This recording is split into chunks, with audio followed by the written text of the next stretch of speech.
Hi, I'm Lauren, And I'm Matt. and this is Publish and Prosper. Where publishing, e-commerce, and marketing collide.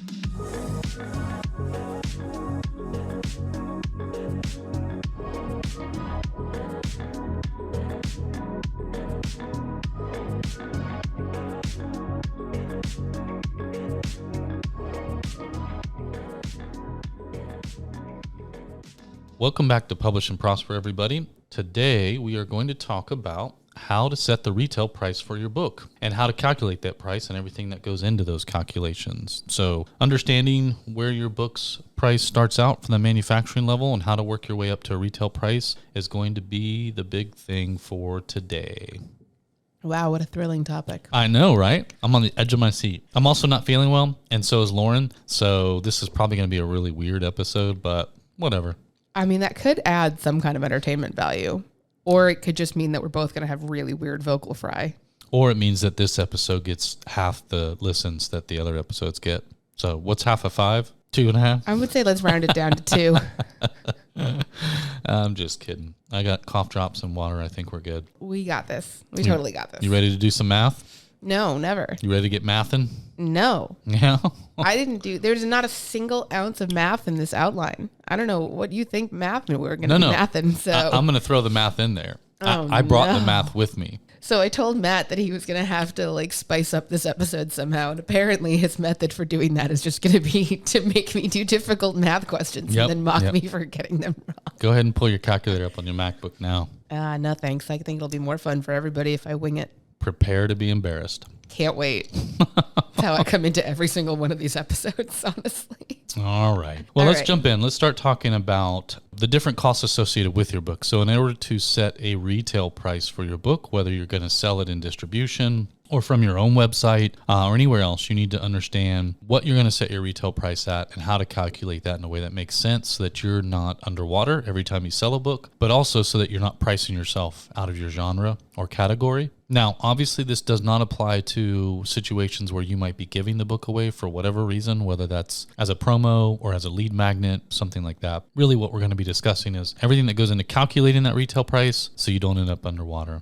The first thing you need to understand at its core is the actual production cost of your book. Clearly, we're talking about print books here. We'll touch on ebooks, but really most of this is about print books. Yeah.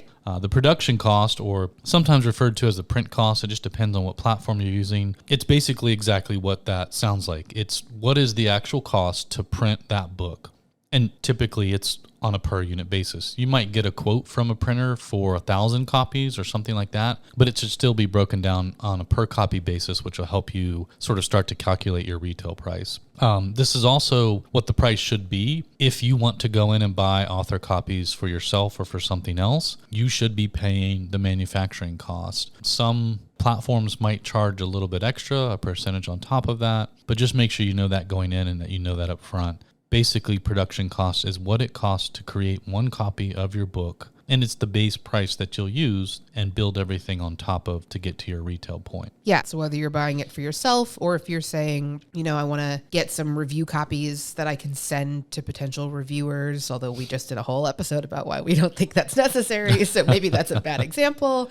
But if you're looking for I'm not trying to make any money on the sale of this book, I'm just trying to get a physical printed copy into my hands or somebody else's hands, this is the cost that we're talking about for that. Yeah. And again, make sure you're aware of any other fees or charges that might be added on there depending on the platform you use. So that's production cost, which is sometimes also referred to as print cost. And then the other main price point we're talking about is your retail price, which is also sometimes referred to as list price. So list price and retail price are pretty much the same thing. This is the number we're trying to get to. And so we're going to talk about all the things that go into getting to that list price, which again is basically the price that you're going to choose to sell your book at. If you look at a book and you look at the back cover, the inside cover, whatever price is printed on that cover, that's the retailer list price. You might not pay that when you buy the book, but that is what the book was spec'd to be at for list or retail. If you look at traditionally published books and self-published or indie published books that are very well modeled after traditionally published books, they always have the list price printed on the book. You'll see it on the back cover if it's a paperback. If it's a hardcover with a dust jacket, it'll be on the inside left cover flap, but it'll always tell you what the list price of the book is. You'll also see that a lot if you're on third-party retail websites. So like if you're on bookshop.org, Barnes & Noble, Amazon, anything like that, you'll very often see the list price and then it'll be crossed out or in gray or in italics and then an actual price next to it that sometimes is like 50 cents cheaper, but it's still just their little nudge of being like, look, this is a little bit cheaper than the list price, but that original price that's listed on there is the list price.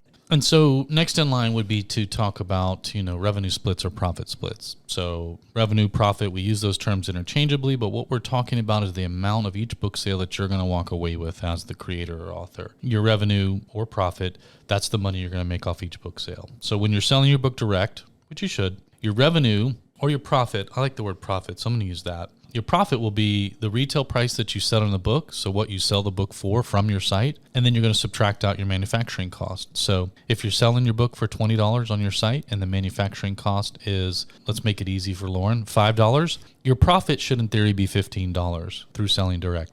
It's going to differ slightly when you're, a little more than slightly, when you're selling on certain third-party retail sites. For some of those, it's going to differ greatly, but we'll get into that in just a second. So understand when you talk about revenue splits, profit splits, and technically royalties. Royalties are calculated kind of the same way. You take the profit after the production cost of the book, subtract out any distribution fees. So again, if you're selling on a third-party site, you're going to subtract out those fees and everything else. And then what's left is your profit or revenue, or often referred to as a royalty. Now, royalties, though, typically take on a slightly more negative connotation because typically if you're in a royalty situation, that means that your publisher or somebody else is taking a pretty decent chunk of your money. But when you sell on certain third-party retailer sites, like if you sell in the Lulu bookstore, for example, if you're working through Lulu and you're selling direct and you're also in distribution, you can also sell in the Lulu bookstore. We keep it pretty simple. It's an 80-20 split. So whenever you sell a book on the Lulu bookstore, after the manufacturing cost is your profit, you get 80% of that, we keep 20. So in that same scenario I gave you earlier, if the book sells for $20 and the manufacturing cost from Lulu is $5, that leaves you $15 of profit. Right? So Sure. Lulu's going to keep 20% of that. Lauren, what's 20% of 15? I have no idea. $3. $3. I actually did know that. You did. You came back quick. Oh, yeah. So Lulu's going to take $3 of that, and that $3 covers putting you up in our store, giving you an author page, and facilitating that transaction so you literally don't have to do anything. So in that scenario, there was an 80-20 split on the profit after the manufacturing costs, right? Yes. That's in the Lulu bookstore. Some other bookstores are very similar. They might do an 80-20, 70-30. The numbers obviously vary, but that's what people are talking about when they mention revenue splits or profit splits, or more common is royalty splits. These are all just things that, we'll talk more about why all of this is relevant and how all this is relevant in figuring out like what you should be pricing your book at. But this is all just stuff to keep in mind as we're setting this up. So. Yeah. And if anybody was paying attention, probably not, because I'm sure the sounds of our voices right now are very irritating. And you already know Lauren's not mathing very well. Actually, she was mathing pretty good. Thank you. But if you were paying attention, selling direct nets you the highest profit. So That's true, it does. I just want to point that out there, that if you're in the game to make a little bit of money off your work, which you should be, selling direct will net you more profit off each transaction than any other form of selling your book. And that was our obligatory. We must give at least one sales pitch for selling direct in every episode that we do. Yeah, but in this instance, it's probably making the most sense. But nonetheless. All right, so that was revenue splits, profit splits, royalties. Again, those are calculated after the manufacturing costs, and they're subtracted from the profit that's left over. The last thing that you're just going to want to keep in mind is going to be the various kinds of distribution, fulfillment, shipping costs. I'm not going to get into specifics on these because they're going to vary very much depending on what sales channels you're choosing, what publisher you're using, what different platforms and tools you're using for all of this. So we won't get into the nitty-gritty specifics of it, but just keep in mind as you are figuring out your pricing for your book, figuring out your budgeting for all this kind of stuff, make sure that you're aware of whatever like distribution fees, fulfillment costs, shipping costs, whether or not you're going to pass any part of those on to your customers to pay or whether you're going to be covering them, whether they're built in or they're an additional fee on top of whatever you're charging for your book. So just something to keep in mind and make sure you're aware of all those as you're doing this math, because God forbid you have to do the math more than once. I'm just saying we're creative people. We're not math people. Well, some of us are a little more mathy than creative, not necessarily by choice, but. Would you consider yourself more of a math person than a creative person? I don't know. I do like math, but I didn't start liking it until I got later into my adult years. I mean, I was terrible at math in school because I was more creative. I liked to draw and write and paint and do anything creative, and I hated math. I failed most of my math classes. And in college, I only had to take what was called math for liberal arts, which was great. And it was basically like the lowest form of algebra possible, plus how to balance a checkbook, and then a few other things that were more like, which I think is great, by the way. I think kids are given too much math in school that they'll never need. Yeah. I think, like my kids, for example, like if one of them wanted to be a chemical engineer, great. Load them up with all that crazy math. But, I mean, I got one kid that wants to be a tattoo artist. Why the hell does he need trigonometry and all this other crazy stuff? Like, he doesn't need to solve for X and Y when S is a, factor 3 times the underscore of... That's just wild to me. And they're failing kids on stuff like that. Wait, this is a different episode than we started. Okay, but actually, I'm going to argue that it's a great segue into the first thing that I want to talk about on this outline.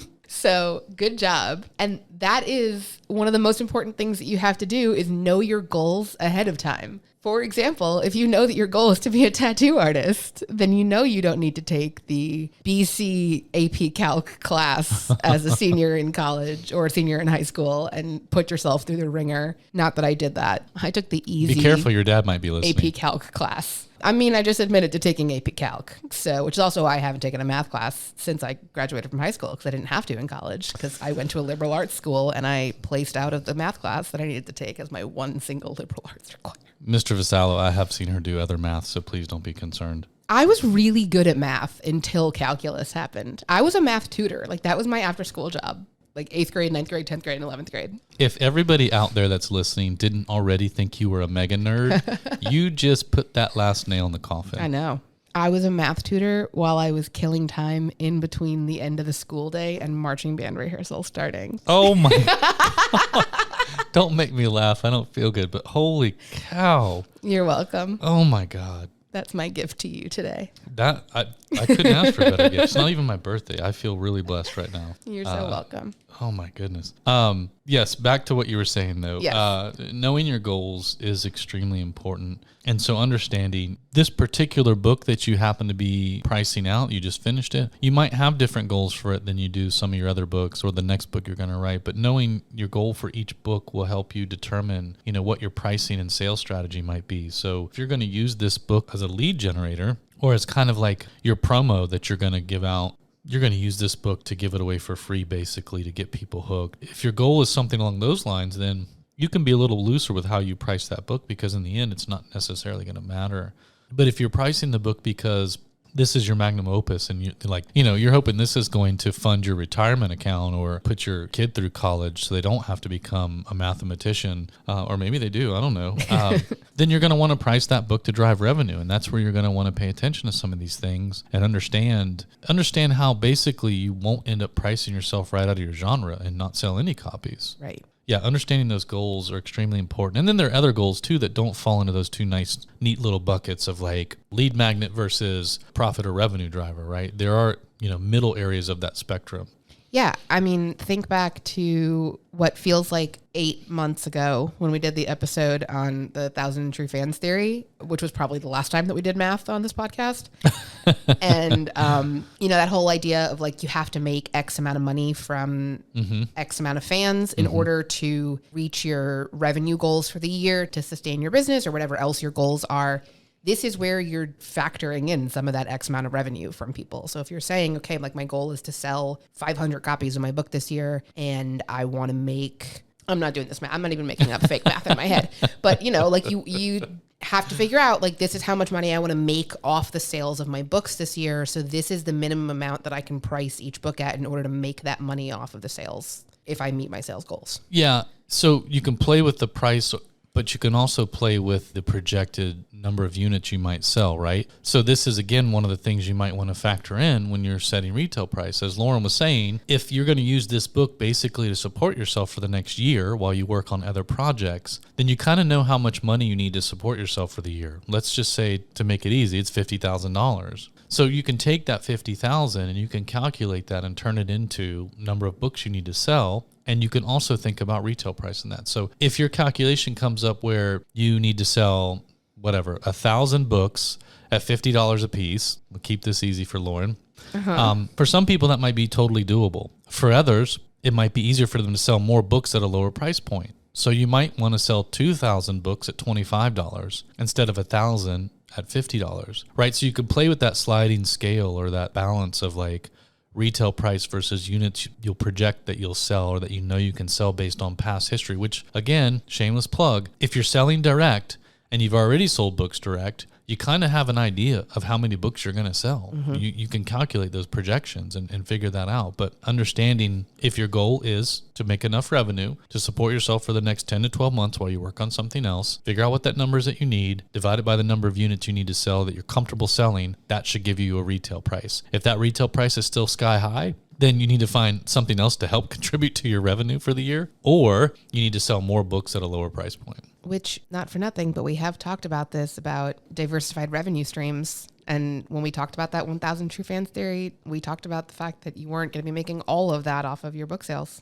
So it's also coming full circle on that. But also, more importantly, if you were just listening to Matt explain all of that and you kind of had some like head spinning, eyes glazed over as you were thinking about doing all that math. Like you? Yes, exactly like me. We do actually have a tool on the Lulu website. If you go to lulu.com/pricing, we have a pricing calculator that you can figure out the exact production cost of your book based on the specs that you put in for your book. And then the bottom half of that will include like a revenue breakdown and all that kind of stuff. So you can plug in the numbers and say like, okay, if I want to make this amount of money off of the sale of each one of my books, this calculator will tell you this is what you have to price it at. And especially this is what you have to price it at if you want to do it through global distribution versus the Lulu bookstore versus selling direct.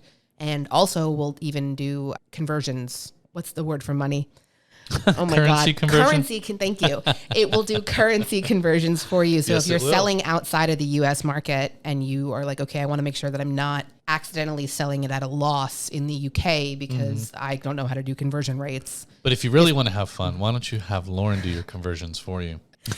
No, please. Send them to podcast@lulu.com. That's why I don't travel anywhere except within this country because I can't do the math. One other thing to think about when trying to calculate potentially something like this is to think about, did you outlay any cash to have that book created? Did you pay an editor? Did you pay a cover designer? And are you trying to recoup those costs? And if you are, sometimes what you can do is take that total cost, divide it into a certain number and load that into the price of the book and maybe set it up so that the price initially for the first 6 months is going to be $26.99. Once you sell X amount of copies or hit that 6 month mark, you will have recouped what you calculated as your costs. And then you can actually discount the book for the second 6 months of that 1 year life cycle. So those are things you can think about too, how you front load or back load. You might want to sell it at a discount initially, which may or may not make sense, and then mark it at full price later. Either way, you can build those costs in and try to recoup them. Yeah, for sure. There's going to be a lot that we're going to talk about in this episode that will kind of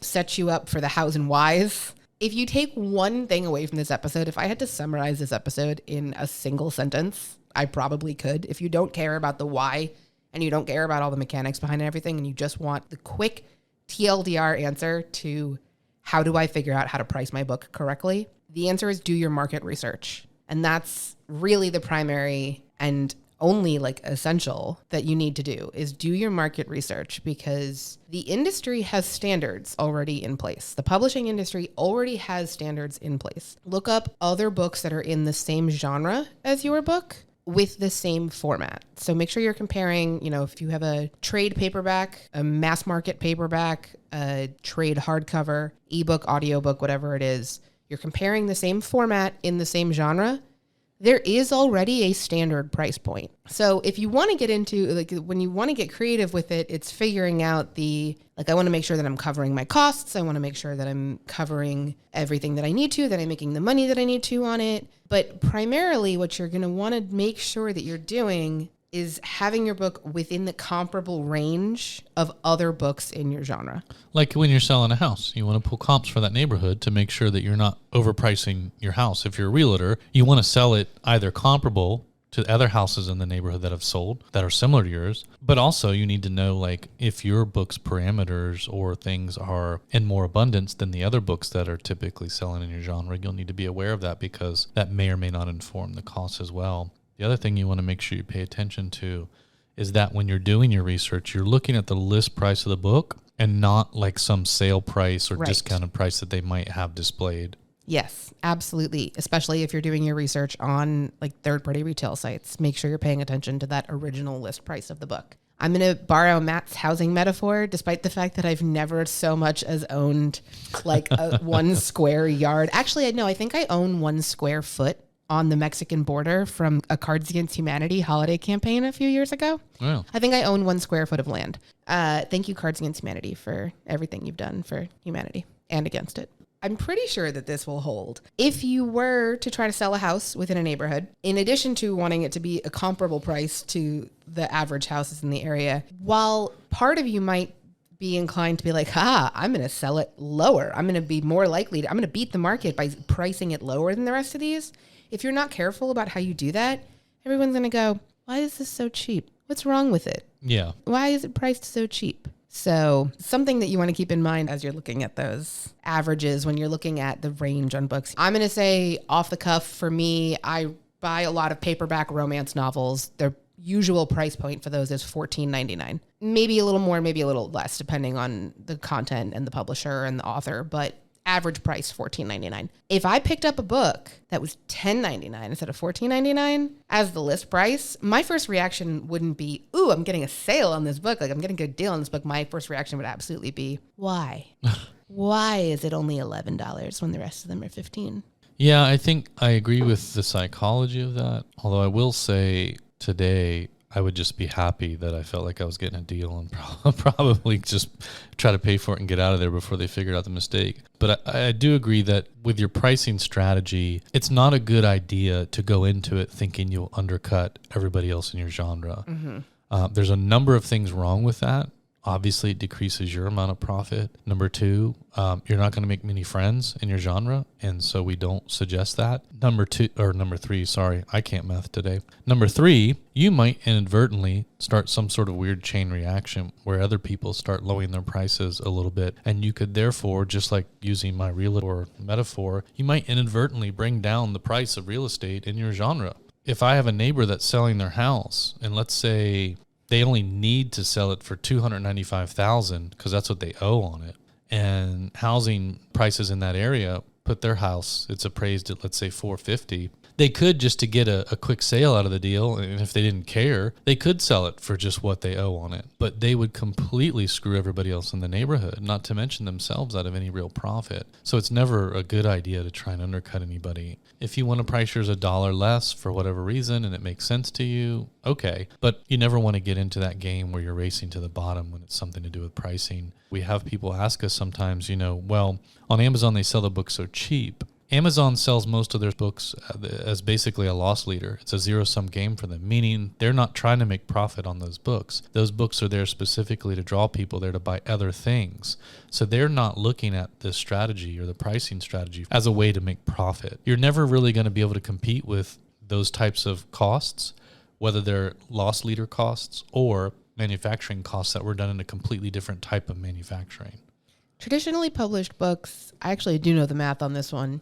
Go me. Traditionally published books, on average, are sold to stores at 40% off the list price. Yep. That is one of the things that we used to run into all the time when I worked at the bookstore that I worked at. People would come in and say, oh, this book is 40% off on Amazon. Can you match this? And we would say, no, we can't, because Amazon is selling it at zero profit to them by doing that. So if we were to sell this book to you at the same price as Amazon, we would not be making any money on the sale. Yeah. Which, unfortunately, as a business, you need to make some money. Even if you're selling it at 30% off instead of 40% off, you're still making that 10% profit on the book sale. And that's kind of the point of this episode too, is to help people better understand the economics of books so that they're not out there pricing things based on just, again, seeing something on Amazon and going, well, I have to do it this way. Like I have to try and compete with that price. You may not be able to because, again, they're a loss leader. Books are for them.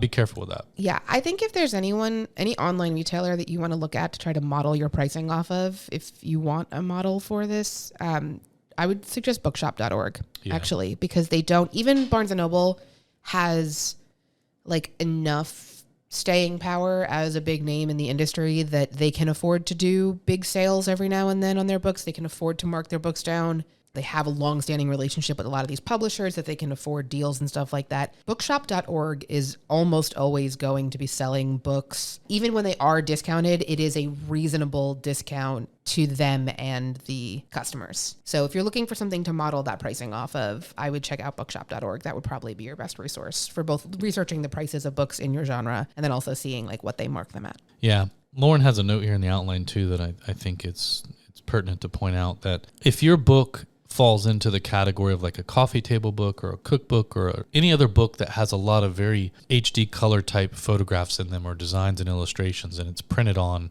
thick glossy paper with premium color print on the inside, of course your book is going to be priced higher, but so are all the others in that category. So if you go look on bookshop.org or in the bookstores at Barnes & Noble, those types of books are definitely priced higher. So again, this is where doing your research in your genre or category of books really makes sense and helps. And secondarily, there's a note in here which I agree with, that over the last 5 or 6 years, kind of the default price points or ranges for books has fluctuated due largely to supply chain issues that happened because of COVID and some of those other things. So if somebody's listening to this and going, well, that doesn't sound right, that price range sounds higher than, well, I don't know when the last time you looked at books were, but last 5 or 6 years, they've been on the increase because of that. I will say they're starting to stabilize and in even some cases coming down because now a lot of the print facilities are flush with paper. They're flush with inks. There's not really a supply chain issue necessarily. There might still be some logistical problems, right? A lot of the carriers are still a bit of a dumpster fire, but nonetheless. So understanding again how all these things affect how you might price your book, whether it's the economics of what's going on around you and the retail marketplaces, whether it's supply chain issues based on something happening in a particular region or a worldwide pandemic, or anything else. These things you need to understand when you go into pricing your book. Yeah, for sure. Actually, on Matt's point with the coffee table books, that's also a great argument in favor of why working on your author brand and having that like kind of established brand for yourself is a good thing for you to build on and something that you can rely on when it comes to even something like pricing your books. Like I was thinking about this as I was drafting this outline. There's I don't know if you're familiar with this, Matt. It's kind of niche. The publisher Taschen. Yeah. They are primarily art books, coffee table books, those beautiful full color, larger than a standard book, like textbook size or something like that. I have several, yeah. So do I. And they are, I don't think I've ever spent less than $50 minimum on one of those. Like minimum. I think the average price point. On the big ones. Yes. Yeah. I think the average price point for those like big, beautiful, full color hardcover books are like $75 to $125. But because they are specifically a known brand, like they have, like they are, that's what they're known for, is creating these beautiful, high quality coffee table books. And so I expect that price point to be higher. It makes sense to me that it's going to be higher because I know what the quality is going to be like when I get the book that I'm paying this money for. So if you listen to our recent episode on author branding and we're still kind of like, I'm not really sold on why this is something that I need to do, having that relationship with your audience and having your audience say like, I'm getting a little more bang for my buck because I know that I can rely on the quality, both the actual physical quality of this book and also the content within it, I know is going to be worth the money. I might be willing to spend a little bit more money on it, which is going to transition us into our next point, which is know your audience. I actually was thinking about this. Matt and I were looking at something the other day for another episode, and I can't remember what it was, but we had a book pulled up, and the author had the print copy of their book and their ebook were the same price, and they were both $30. And I was so angry at the idea of a $30 ebook that I almost threw my laptop off the table. I was so angry. I love it. Buy the print version. Well, yes, obviously. Like that's what I would do in that scenario. But that's what I'm talking about when I say know your audience. Yeah, like no. I'm always going to, if you told me here's a $9 ebook or a $14 paperback, I'm actually going to buy the $14 paperback instead of the $9 ebook. Because if I'm going to spend that much money on it, I might as well have the physical print copy that I can hold in my hands. Yeah. But what if it's a $4 ebook and a $14 print book? Depends on the ebook. I actually don't really ever pay for ebooks. You're going to admit that right here on... No, I use Libby. Oh. I absolutely do not illegally download. You want a spicy episode? You want a spicy episode on the schedule? We'll put one about pirating books on the calendar for sure.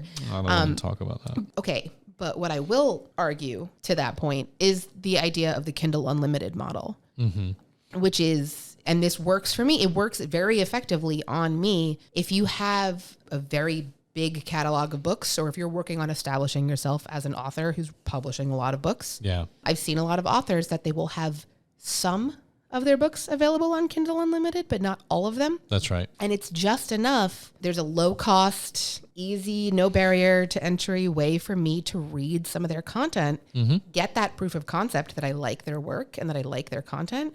And now, yeah, I am willing to go spend a few bucks to buy the ebook or buy a print copy of their book for later books because I do want those because I already know I like them. It's another form of lead magnet or baiting. Yeah. Exactly. Yeah, it's not a bad idea, I guess. Ultimately, though, understanding your audience, I think you're right, is key. And again, understanding or trying to understand their purchase habits, or, if you're a fan of the genre yourself, which most of the time you probably write in the genre that you're a fan of, you kind of understand already, at least from your perspective, how you like to buy books or where you like to buy them and what formats. And hopefully you've done your homework. You've been to a few shows or something like that, and you kind of have a better understanding of how your audience wants to consume your content. And so, yeah, you're right. Know your audience. Create the book that they're going to want to read, and then price it accordingly, right? Yes. Know what they consider valuable. Yes. Yeah. Yeah. If your readers love print books and they're super nerds like Lauren, as well as super fans, then you're going to want to do something really cool in your print books because they will buy it no matter what you price it at because they want it on their shelf and they want to be able to brag about it. Know your audience. Absolutely. I think some of that, like we were just talking about with the unlimited model where you can go on and I hate giving it any credence or any namesake, but that plays a little bit into the psychology of how people have traditionally bought books, but also how we've traditionally priced books too, or anything for that matter. You're so used to seeing things that end in like 99 cents, right? $1.99. You used to have the 99-cent store. Now it's like the $2 store. Everything's $1.99 or whatever it might be. But there's definitely some psychology behind that, some consumer and behavioral psychology around how you price things. It's not a bad idea to pick up, a book or two about this and learn more about it. Nancy Harhut writes a really good book about consumer behavior, pricing, those types of things, purchase behavior, and it has a marketing slant, obviously. I think being cognizant of those things can help. I don't know how much it weighs these days on people's choices to buy, but nonetheless, there are people out there smarter than us that are talking about it, so I would definitely look into that. Yeah. One of the other things that I would look into, we kind of referenced this earlier when I was talking about the list price of books on the websites and how you'll sometimes see that slashed out and then a slightly lower list price is written next to it. If that's something that you want to experiment with, if you want to see if you can make that kind of psychology work for you, where you give the impression that your book is discounted and therefore people should want to buy it right now, factor that in when you're doing the math to figure out what you want the list price of your book to be. If you can figure out that you actually want, you want your book to be $17.99, but you're going to mark it at $19.99 and then have it permanently discounted to $17.99. As long as you did that math to know that that $17.99 is the actual list price that you want your book to be at, then you're good. Yeah, I don't. You don't want to play psychology games? I mean, yeah, you can. Like I said, I would look into it, though. I don't know how much these days it's a factor as it used to be, but it could be. I don't know. I'm of the opinion that if you write a good book, you do your research on your audience, and you price it fair, I don't know how much it actually matters, whether it's $17.99 or $18. But, again, I'm not an expert on that, so do your research. I do think there's something to be said for, there's a different type of sort of consumer psychology, right? So we look at things like a lot of people have success releasing a limited number of copies. I've seen several different people create books over the last couple of years, and they'll say, okay, 4,000 copies, that's it.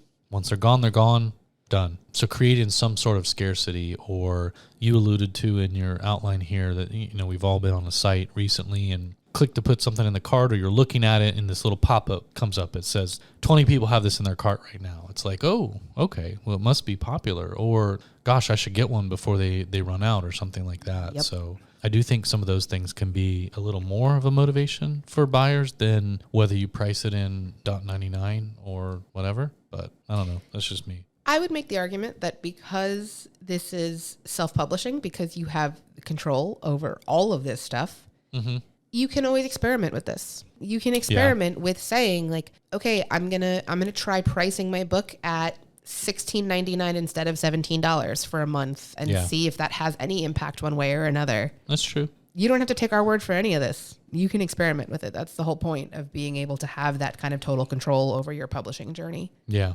Test it out. See what works better. Which also kind of leads to the last point that I really want to talk about, which is maximize your profits by maximizing your formats. Mm-hmm. That's a lot of maximizing. Yes. Maybe we could have thrown an optimizing in there instead of a maximizing. No? Nope. Okay. I want to be as extra as possible by maximizing all of my alliteration. Okay. Okay. Matt's still updating my outline, which no one will see but him and me. And he spelled optimize wrong. Did I? Yeah, you forgot the E. No, I spelled it right. Oh, then maybe it's my You outline spelled it that wrong. isn't. Optimize is spelled correctly. I just spelled it correctly. Spell optimize. I'm literally taking a screenshot of it right now. There's no E. There is an E. I'm looking at it right now. Well, not on my doc. There isn't. This is thrilling content. I'm leaving all of this in the episode. There's an E on there. I don't know what you're looking at. Okay, fine. Don't worry. I took a screenshot, so I'll prove Matt wrong later. I took a screenshot too. Okay, great. We'll post them both in the show notes. That's just going to be that's the social content that we're going to provide the Just social media team. Just to be clear, you should optimize your formats to maximize your profits. No notes. Okay. What did you want to say on that optimization topic?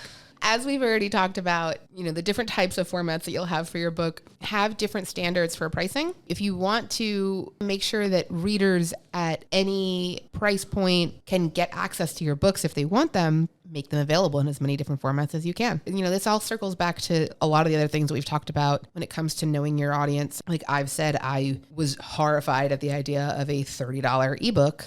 But I would pay $30 for a hardcover without thinking twice about it because, that's what priced hardcover books are. They are $30. Yeah, no problem. I'm going to pay, especially if it's a limited edition, if it's a collector's edition, if it's got a little something extra in there that's making me really excited to have a copy of it. That's exactly the kind of stuff that you want to go for. Yeah. And you can get away with pricing those maybe at a little bit on the higher end of the average as opposed to a little bit of the lower end of the average if you have the different formats available.